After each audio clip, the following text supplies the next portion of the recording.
Olá, povo de Deus, quarta-feira da segunda semana do Advento, dia 9 de dezembro de 2020. Nossa reflexão de hoje é a partir de Isaías 40, de 25 a 31 e de Mateus 11, 28 a 30.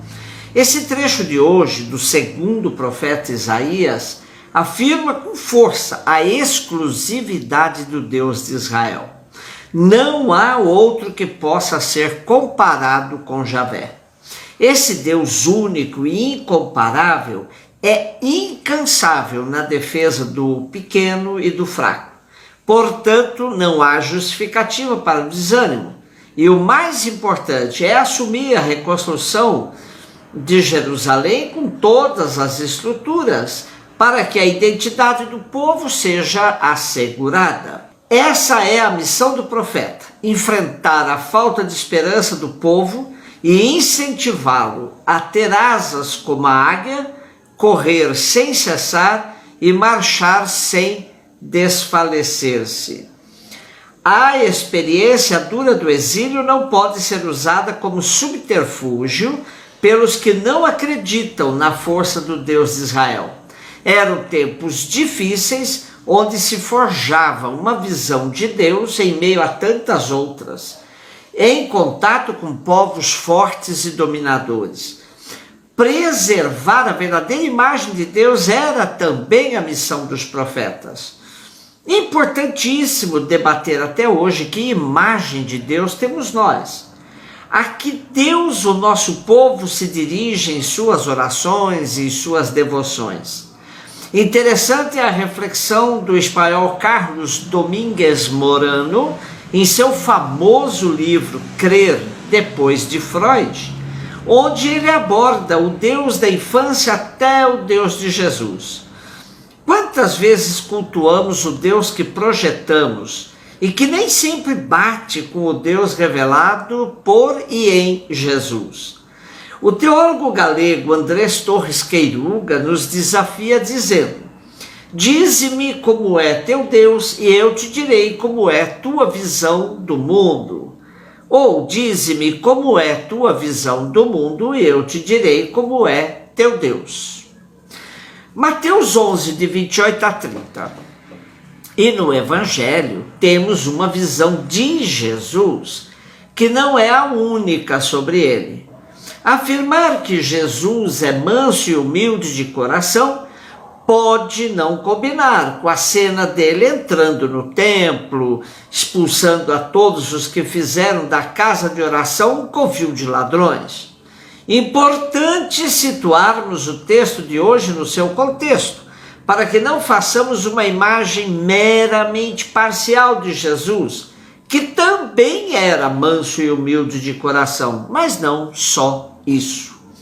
O jugo a que Jesus se refere era bem conhecido de seus ouvintes, pois costumava designar no judaísmo a lei de Deus escrita ou oral.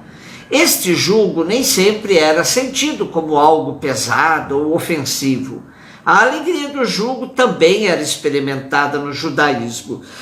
Aqui, na mesma perspectiva que a do Sermão da Montanha, iniciado com o anúncio da felicidade do reino de Deus, Jesus contrapõe sua interpretação libertadora da lei ao legalismo judaico, pois, simultaneamente com uma lei renovada, Jesus transmite à humanidade a alegria do reino. Portanto, se o jugo era pesado quando a lei era transmitida pelos fariseus e escribas, com a nova interpretação de Jesus se tornava suave. Nesse contexto, Jesus exclamou: vinde a mim, todos os que estáis cansados e oprimidos, que eu hei de aliviar-vos. Tomai sobre vós o meu jugo e aprendei de mim, porque sou manso e humilde de coração, e encontrareis descanso para o vosso espírito, pois o meu jugo é suave e o meu fardo é leve. Nossas leituras hoje nos possibilitam refletir sobre o conhecimento de Deus, pois Isaías nos apresenta um Deus criador e incansável em fazer o bem. um Deus que empodera todos os que nele creem. Jesus nos revela um Deus acolhedor, capaz de fazer viver em paz todos os que vão até ele. Porém, o grande drama do crente que reflete sua fé permanece.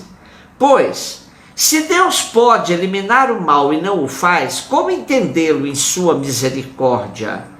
Porque quem, se pudesse, não eliminaria a fome, as pestes, os genocídios que assolam o mundo? Quem, se pudesse, não acabaria de vez com essa pandemia que estamos vivendo? O teólogo Queiruga, frente a interrogações como essas, levanta outra muito séria. Seremos então nós melhores que Deus? E citando Moltmann, Queiruga diz: diante dos dramas de Stalingrado, Auschwitz ou Hiroshima, um Deus que permite tão escandalosos crimes, fazendo-se cúmplice dos homens, dificilmente se pode chamar Deus. Um Deus que cria por amor, é evidente que quer o bem e só o bem para suas criaturas. O mal, em todas as suas formas, é precisamente o que se lhes opõe da mesma forma a ele e elas. Existe porque é inevitável, tanto física quanto moralmente, nas condições de um mundo e de uma liberdade finitas. Por isso não se deve jamais dizer que Deus o manda ou o permite, mas que o sofre e o padece como frustração da obra de seu amor em nós. Felizmente, o mal não é um absoluto. Podemos e devemos lutar contra ele, sabendo que Deus está ao nosso lado, limitando-o, superando-o no possível já agora dentro dos limites da história, e assegurando-nos o triunfo definitivo quando se romperão esses limites pela morte. Assim, antes de pedir a Deus que nos liberte do mal, devemos nos dispor a lutar contra o mal, contando com Deus nessa luta, pois ele sempre conta com a nossa disposição na eliminação de todos os males. Concluímos nossa reflexão de hoje contando com a reflexão do teólogo pastoralista Michael Marwold, no seu precioso livro O Católico do Amanhã, onde ele nos ajuda a entender a Deus e a Jesus em nosso tempo. Vejamos que interessante o que ele nos diz. A forma na qual fazemos imagens de Deus ou imaginamos como ele é um elemento fundamental de nossas crenças religiosas. As mudanças em nossas imagens inevitavelmente provocam mudanças em nossa forma de pensar sobre Deus, sobre nós mesmos e sobre nossa relação com Deus.